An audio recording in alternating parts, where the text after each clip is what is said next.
All right, let's get right into it. Today, we're breaking down the massive, and I mean massive, system of agricultural finance in India. This is a system that's literally designed to be the lifeblood for millions and millions of farmers. For generations, this quote right here was the harsh reality for so many Indian farmers. If you needed money for seeds, fertilizer, anything, you often had no choice but to go to informal moneylenders. And that, well, that was a trap, a vicious cycle of debt that was almost impossible to escape. So to fight this, the government has built this colossal formal credit system. And the scale of it is just staggering. Look at that number. In just the last year, over 25 lakh crore rupees were pumped into the sector. To put that in perspective, that flow of official credit has more than tripled in just one decade. Okay, so let's really dive into this. With that much money flying around, you'd think the problem is completely solved, right? But the story, as always, is way more complicated.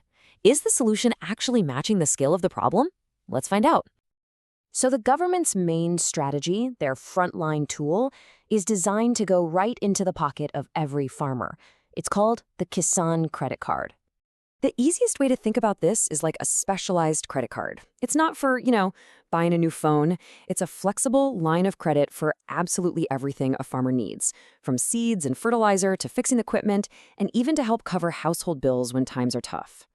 The whole point of the KCC is to completely replace that unpredictable, high-cost world of the moneylender.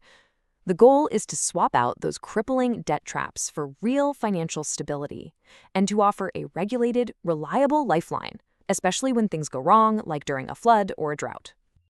So how do they make this credit so incredibly cheap? It's actually a pretty clever multi-step process.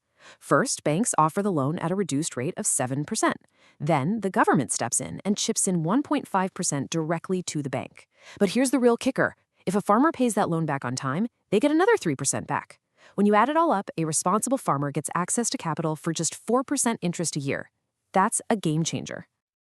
And as you can imagine, an offer that good has led to absolutely massive adoption. Today, more than 77 million farmers have been brought into the formal banking system because of the KCC scheme. That is a huge, huge step towards financial inclusion. But here's the thing. The KCC is just the front end. It's the part the farmer actually sees and uses. Behind it, there's this enormous institutional machine that's been built to make sure money is constantly being channeled into agriculture. One of the core pillars of this whole system is something called Priority Sector Lending, or PSL. What that means basically is the RBI tells all the banks, hey, you have to lend a certain chunk of your money to important sectors like agriculture. It's not a suggestion, it's a rule. This forces capital into farming, whether it's the most profitable move for the banks or not. And this lending happens through a kind of three-tiered approach. First, you've got your big commercial banks with branches everywhere.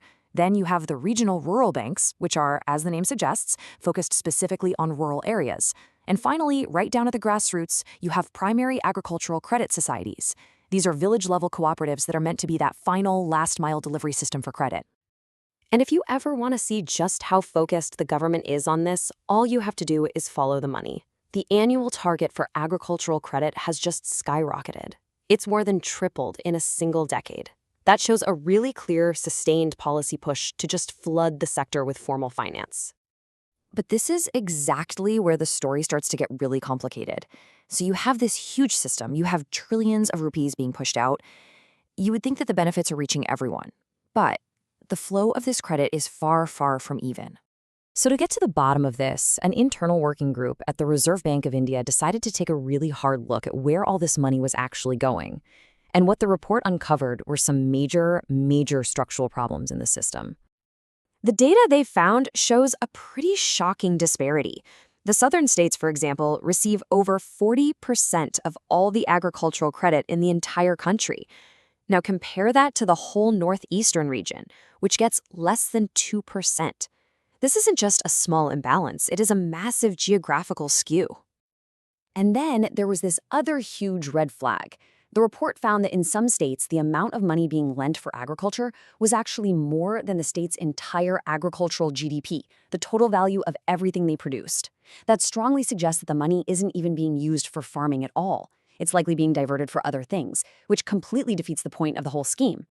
So, for the vast majority of India's small and marginal farmers, the very people this was all designed to help, the formal system is still a massive challenge.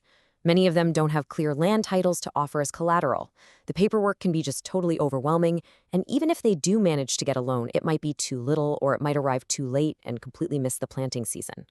From the bank side, these small loans just look like a lot of risk and a lot of administrative hassle. So, how do you fix these really deep-rooted problems of access and distribution? Well, right now, the government is placing a really big bet on technology to try and bring some transparency and efficiency to this whole thing. The first big step is something called the Kisan Rin portal. This is a digital platform that's designed to clean up the back-end mess.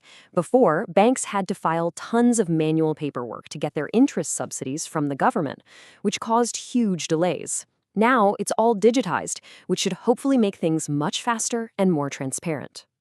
But that portal is just one piece of the puzzle. Experts are calling for a much broader wave of reforms, things like digitizing all land records to solve that collateral problem once and for all, simplifying laws so that tenant farmers can get credit, using technology to beef up those village-level cooperatives, and trying out new models, like joint liability groups, where farmers can team up to guarantee loans for each other. So in the end, I think this is the big question that the future of Indian agriculture really depends on. The country has built this incredible financial machine that can move trillions of rupees.